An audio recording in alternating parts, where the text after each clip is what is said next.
ফেসবুকে উলট পালট লিখে, এমনভাবেই লিখে যায়।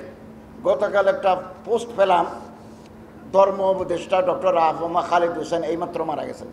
এই সমাজকে পরিবর্তন করতে হলে আলেম ওলামাদের এগিয়ে আসতে হবে।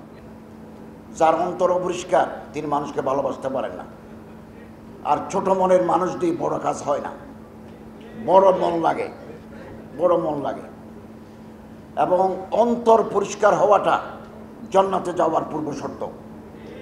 as-Sunan al-Kubra লিল বাইহাকি, এই হাদিসের কিতাবে আছে, এক সাহাবী আল্লাহ রসুলের কাছে এসে বললেন, ইয়া রাসূলুল্লাহ, বেশি মানুষ বেহেশতে যাবে কোন আমলের বরকতে?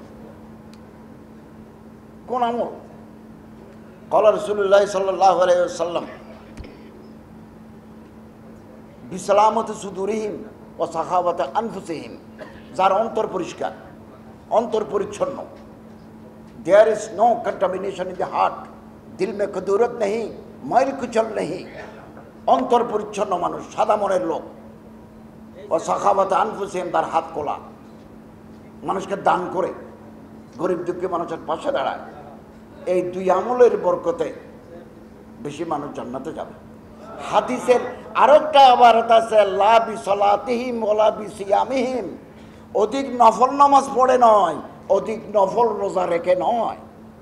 এটা ওয়ান্ডারফুল হাদিস, as-Sunan al-Kubra লিল বাইহাকি। লা বিসলাতিহিম ওয়ালা বিসিয়ামিহিম, বেশি বেশি নফল রোজা রেখে নয়, বেশি বেশি নফল নামাজ পড়ে নয়, দিল কো সাফ রাখনা और हाथ को खोला रखना, এটাই জান্নাতে যাওয়ার।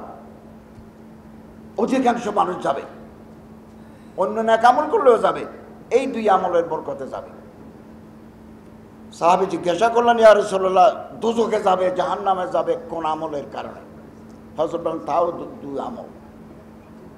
ফামুন ফরজুন, এদিকে খোলা, নিচের দিকে খোলা, এই দু খোলা জায়গা মানুষকে জাহান্নামে নিয়ে যাবে। এটা দিয়ে আজে বাজে কথা বলে, গীবত করে, শেখায়েত করে, ফেসবুকে উলট পালট লিখে, এমনভাবেই লিখে যায়।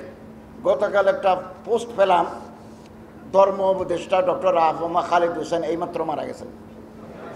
চিকিৎসাধীন অবস্থায় তিনি ইন্তেকাল করেছেন। মানুষের কতটুকু অন্তর অপরিচ্ছন্ন হলে আমার মৌতের মালিক, আমার হায়াতের মালিক উপরওয়ালা আল্লাহু।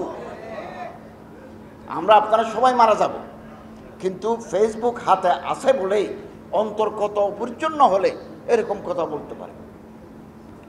এগুলো যাদের অন্তর অপরিচ্ছন্ন, আর জানা, বদমাশি, মেয়ের লোক দেখলে পাগল হয়ে যাওয়া, সুন্দর ছেলে দেখলে সিথে যাওয়া, এগুলো মানুষকে জাহান্নামে নিয়ে যাবে।